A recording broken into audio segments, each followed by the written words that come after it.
What's good? Brian Tong here, and welcome to the Apple Bits for everything good and bad inside the world of Apple. We're going to talk about the Google Pixel 3 and iPhone XS photos, but first up, Photoshop. It has finally been previewed on the iPad Pro thanks to an exclusive from The Verge. We know the Adobe Max conference is happening this week where they lay out their plans for the future, and this is the first time we've seen Photoshop for the iPad in action. Now, The Verge had members from their design team try using the preview. This is a real Photoshop app for the iPad. The underlying code is the same as the desktop app, and a new file format called Cloud PSD will allow you to work on the same file, whether it's on your desktop or on the iPad.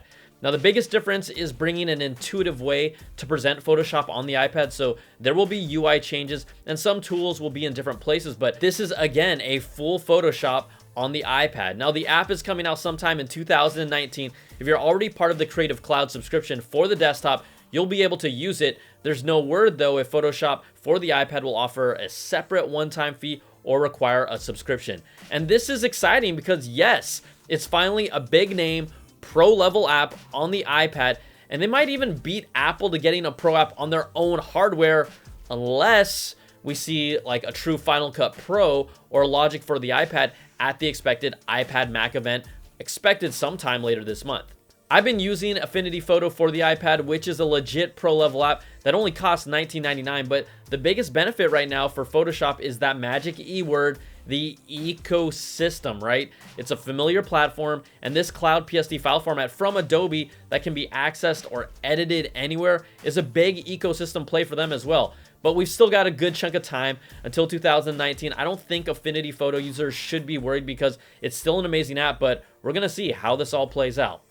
All right, the Google Pixel 3 reviews are out, and the biggest thing happening right now are, you betcha, the photo comparisons. The verdict from the reviews: both phones take great photos, but the Pixel 3 takes the better photo overall with its more consistent and accurate color tones and more details in the shadows and darker areas. But the iPhone's telephoto lens does help out in some portrait mode situations as well as zooming in.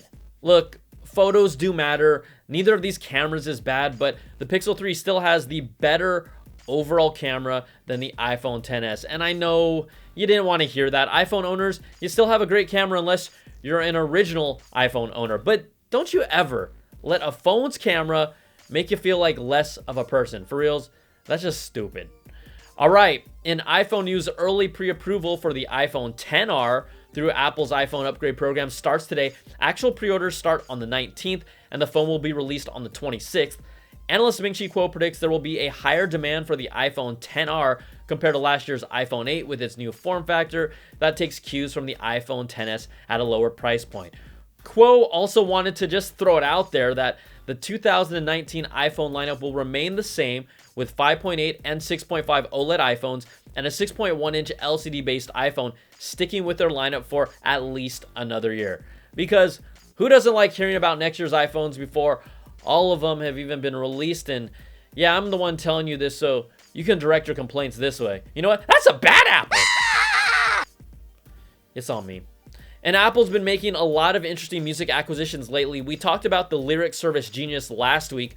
We know Apple acquired Shazam back in September, and now they've acquired music analytics startup Asahi that uses machine learning to discover, track, and manage artists. They claim they'll be able to find the next Justin Bieber before anyone else. And who knows how this will all fit together, but it's really interesting to see if they can offer us an even more robust Apple Music experience.